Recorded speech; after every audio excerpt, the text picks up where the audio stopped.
आज हम आपको इस वीडियो में बताएंगे कि 2024 के लोकसभा चुनाव में किसकी कितनी सीट आ रही है। एक एक राज्य का विश्लेषण आपके सामने रखेंगे, इसलिए इस वीडियो को अंत तक देखिएगा। 4 चरण का मतदान हो चुका है और इन 4 चरणों में अब तक 380 सीटों पर वोट डाले जा चुके हैं। अब केवल 143 सीट बची हैं। इन सीटों पर अगले 3 चरणों में मतदान होना है। एक क्यूरियोसिटी होती है लोगों में कि किसकी कितनी सीट आएंगी, भारत की सत्ता को कौन चलाएगा। अब एग्जिट पोल तो 1 जून शाम 6 बजे से पहले नहीं आ सकते, इसलिए लोग अपनी अपनी विचारधारा के अनुसार अलग अलग आकलन बता रहे हैं। कोई किसी दल को कुछ बता रहा है और कोई किसी दल को कुछ। अब ऐसे में अगर Ajit Anjum, Punya Prasun Vajpayee, Magsaysay awardee Ravish Kumar, Abhisar Sharma, psephologist Yogendra Yadav या फिर अभय दुबे जैसे अगर इन सब की चले तो बीजेपी को 140 और एनडीए को 175 सीट तक ये लोग निपटा देंगे। वहीं दूसरी ओर सत्ता पक्ष को चाहने वाले हो सकता है अकेले बीजेपी को 400 और टोटल एनडीए को 475 तक पहुंचा दें। हम लोग देश भर में घूमते हैं और हमारे अपने लोगों का भी अपना कुछ आकलन है। उस आकलन के आधार पर एक बात हम ठोक कर कह सकते हैं कि एक बार फिर से मोदी सरकार भारत राष्ट्र का प्रतिनिधित्व करेगी। ये तय है कि तीसरी बार भी मोदी सरकार आ रही है। पब्लिक मूड बता रहा है कि इसमें कोई संशय नहीं है, मोदी ही तीसरी बार भारत के प्रधानमंत्री बनने जा रहे हैं। तो आइए देखते हैं कि किस राज्य या राज्यों के समूह से किस दल को कितनी सीटें मिल रही हैं।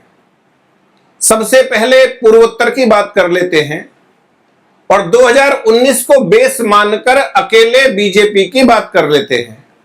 लोग कह रहे हैं कि असम में 14 में से 11 सीट बीजेपी इस बार जीत रही है। अरुणाचल प्रदेश की दोनों सीट, मणिपुर और मिजोरम से केवल 1 सीट, मेघालय से 1, त्रिपुरा से 2 सीट, नागालैंड से 1, सिक्किम से 1 सीट।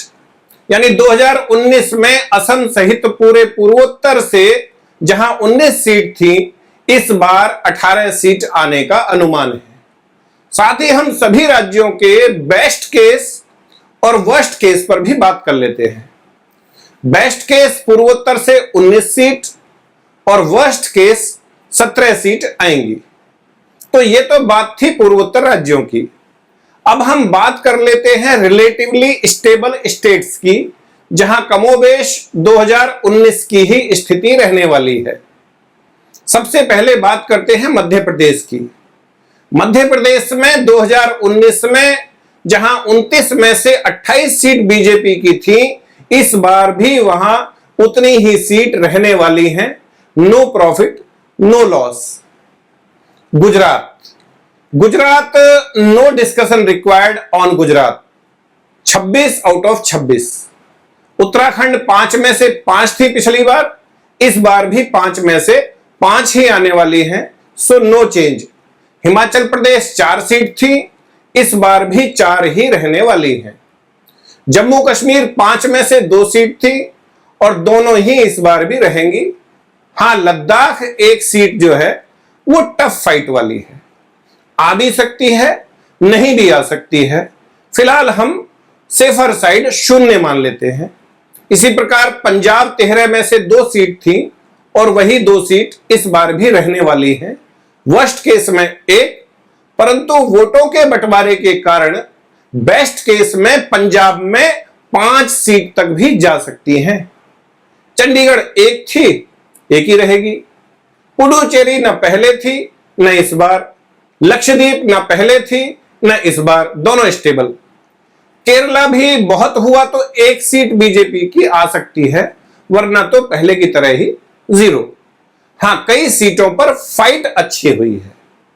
अंडमान 1 सीट है, 2019 में बीजेपी के पास नहीं थी, परंतु इस बार उस सीट का गेन हो सकता है। गोवा में पिछली बार 2 में से 1 सीट बीजेपी को मिली थी, इस बार भी वही संभावना है। बेस्ट केस में दोनों आ सकती हैं, वरना तो एक तो है ही। दमन दीव और दादरा हवेली दोनों सीट शून्य मान लेते हैं। अब बात छत्तीसगढ़ की। छत्तीसगढ़ 2019 में 11 में से 9 सीट थी, इस बार 10 होने की संभावना है, यानी 1 सीट का गेन। बेस्ट केस में 11 भी हो सकती है और वर्स्ट केस में 9 हो सकती है। वैसे छत्तीसगढ़ में इस बार 9 सीट की संभावना नहीं है। अगला राज्य, स्टेबल राज्य झारखंड, जहां पहले 14 में से 12 सीट थी, इस बार 10 रह सकती हैं। बेस्ट केस में 12 हो सकती हैं, वर्स्ट केस में 8 से 9 भी हो सकती हैं। अब बात करते हैं स्विंग स्टेट्स की। स्विंग स्टेट्स का मतलब है जहां इस या उस पक्ष में बदलाव होने की संभावना है। ऐसा पहला राज्य है बिहार। बिहार में स्विंग की पूरी संभावना है। यह तय है कि बिहार में एनडीए की सीट घट रही है, परंतु बीजेपी को लॉस नहीं है। बहुत हुआ तो 1 सीट का लॉस हो सकता है, फिर भी 16 तो आ ही जाएंगी, और वर्स्ट केस में 2 या 3 सीट का लॉस हो सकता है। हां, एनडीए का लॉस है। राजस्थान, राजस्थान भी थोड़ा स्विंग स्टेट है, 4 सीट का लॉस हो सकता है। यहां 2019 में 25 में से 25 थी, अब की बार 21 रहने की संभावना है। बेस्ट केस में 23 आ सकती हैं और वर्स्ट केस में 18। जी हां, 18-19 तक भी राजस्थान में सीट रह सकती हैं। तमिलनाडु, तमिलनाडु में उतना तो नहीं, परंतु फिर भी स्विंग स्टेट है। एनडीए पार्टनर्स के अलावा बीजेपी स्वयं भी 1 सीट जीत सकती है और बेस्ट केस में 2-3 सीट भी जीत सकती है। वर्स्ट केस 0 है ही, बट हां, तमिलनाडु में आगे के लिए जमीन तैयार कर ली है बीजेपी ने, यह तय है। हरियाणा भी स्विंग स्टेट है। पहले दोनों बार 10 में से 10 सीट वहां बीजेपी की थी। कल हम लोग वहां के कुछ जिलों में थे, वहां जो देखा वो ये कि मुख्यमंत्री पद से हटा देने के बावजूद भी मनोहर लाल खट्टर को लेके अजीब सी एंटी इनकम्बेंसी है। 5-6 सीटों पर जबरदस्त फाइट है, परंतु हां, लॉस 1 या 2 सीट का ही हो रहा है। 8 सीट पक्की है और इन दोनों सीटों पर भी अन्य सीटों की तरह ही आईएनएलडी और जेजेपी के कैंडिडेट्स कांग्रेस की ही वोट काट रहे हैं और ठीक ठाक संख्या में काट रहे हैं। इसलिए हरियाणा में बेस्ट केस में 10 की 10 सीट आ जाए तो कोई आश्चर्य नहीं होगा, और अगर चौटालाओं की पार्टियां ठीक ढंग से वोट नहीं काट पाई तो वर्स्ट केस में 3-4 सीटों का लॉस भी बीजेपी को हो सकता है। इसी प्रकार से महाराष्ट्र, महाराष्ट्र इस बार मोस्ट अनसर्टेनिटी वाला स्विंग स्टेट है। 2019 में बीजेपी की वहां 23 सीट थी, उसकी 2-3 सीट इस बार घट सकती हैं, यानी 20 सीट बीजेपी इस बार ला सकती है। यह अलग बात है कि वो ज्यादा सीटों पर लड़ रही है, तो वर्स्ट केस में भी 4 से 5 सीट ही उसकी घटेंगी, परंतु बेस्ट केस में उसकी 25-26 सीट तक भी जा सकती हैं।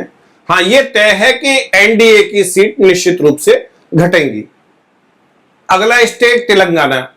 तेलंगाना में पिछली बार 17 में से 4 सीट आई थी बीजेपी की, इस बार 6 सीट आ सकती हैं, यानी कि 2 सीट का गेन बीजेपी को मिल सकता है।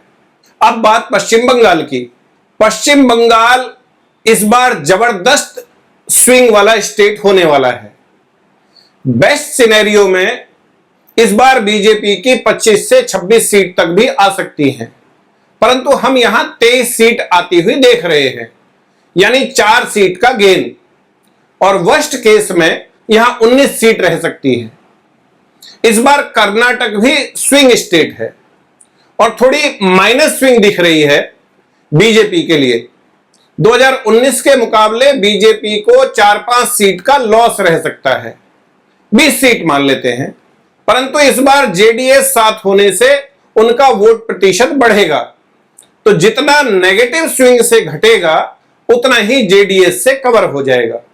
तो बेस्ट केस में बीजेपी वापस 24-25 तक भी जा सकती है, परंतु वर्स्ट केस में यहां 19 से 20 सीट भी रह सकती हैं। अब आते हैं उड़ीसा पर। उड़ीसा इस बार जबरदस्त पॉजिटिव स्विंग वाला स्टेट है। कम से कम 5 सीट बीजेपी की यहां बढ़ सकती है। पिछली बार 21 में से 8 थी, इस बार 13 तो रहेंगी ही। और बेस्ट केस में उड़ीसा में इस बार बीजेपी 15 से 16 सीट तक भी जा सकती है। और वर्स्ट केस इस बार उड़ीसा में कुछ है ही नहीं।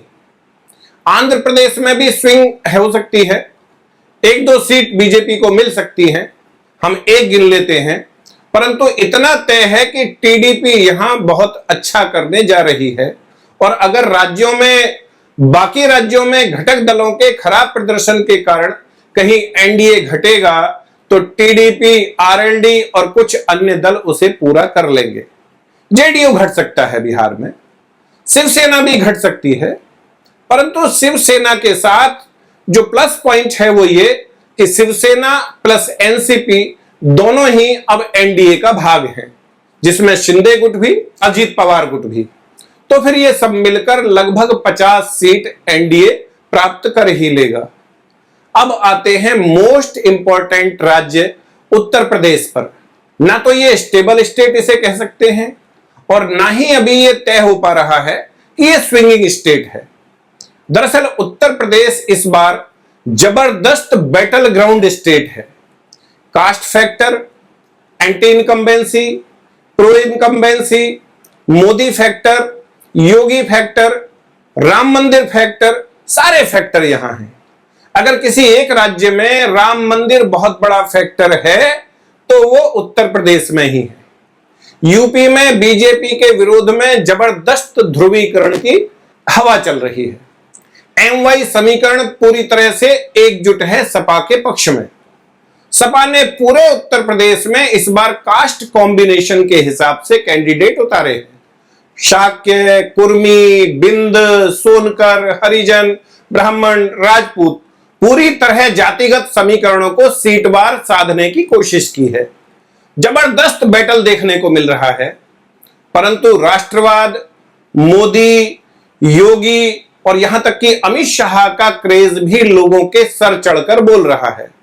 एक बात और, बीजेपी का वोटर इस बार साइलेंट है और कहीं कहीं तो ये 2-2, 3-3 बार के कैंडिडेट्स की बुराई कर रहे हैं, लेकिन वोट बीजेपी को दे रहे हैं। 2019 में बीजेपी की अकेले की 62 सीट थी, जबकि सपा और बसपा साथ में थी। इस बात का बहुत बड़ा फर्क था। अब के सपा के साथ कांग्रेस तो है, लेकिन बसपा अलग लड़ रही है। और सच ये है कि कांग्रेस के पास तो यूपी में झुंझुना भी नहीं है। सपा का साथ ना हो तो ये लोग रायबरेली भी हार जाएंगे। इसी डर से सोनिया गांधी भी रायबरेली छोड़ गई, क्योंकि अगर स्वास्थ्य कारणों से राजनीति छोड़ने की मंशा सोनिया गांधी की होती तो फिर वो राजस्थान के रास्ते राज्यसभा से जाने की बजाय अपने घर में बैठना पसंद करती। इसी प्रकार राहुल गांधी, प्रियंका गांधी अमेठी से भाग खड़े हुए, प्रियंका डर गई। ऐसे में यूपी में इस बार कम से कम 4-5 सीट बीजेपी जरूर प्लस होगी, तो हम 66 सीट इनकी मान लेते हैं। और बेस्ट केस में बीजेपी की 69 से 70 और एनडीए की टैली 72 से 75 तक जा सकती है। वर्स्ट केस में बीजेपी 2019 की अपनी 62 सीटों से कम नहीं होगी। इस तरह से अकेले बीजेपी का देश भर का हमारा प्रिडिक्शन 310 सीटों का है।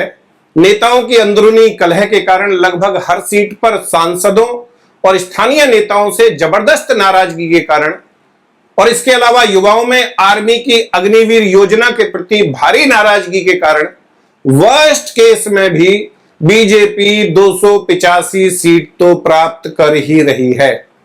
इससे एक बात सिद्ध हो गई है कि लोगों में प्रधानमंत्री मोदी के प्रति अटूट विश्वास है, इसमें कोई शक नहीं। गृह मंत्री अमित शाह, मुख्यमंत्री योगी और मुख्यमंत्री हेमंत बिश्व शर्मा जैसे लीडर्स का भी बहुत बड़ा क्रेज है। बाकी तो खैर जो हैं सब ठीक ही है। बेस्ट केस में अकेले बीजेपी की सीट 335 तक भी जा सकती है। अंदाजा ही सही, हमारा फाइनल प्रिडिक्शन अकेले बीजेपी का 310 सीट का है। और हां, पसमानदा 3 तलाक लाभार्थी महिलाओं और 6 यूनिट वाले राशन कार्ड धारकों के प्रायोरिटी के आधार पर आयुष्मान कार्ड बनाने की योजना होने के बावजूद इन लोगों से कोई सपोर्ट इस बार इस चुनाव में बीजेपी को नहीं मिलता दिखा है। अभी 3 चरण बाकी हैं। तीनों चरणों के बाद एक बार फिर से हम लोग मिलेंगे। तब तक के लिए नमस्कार, धन्यवाद।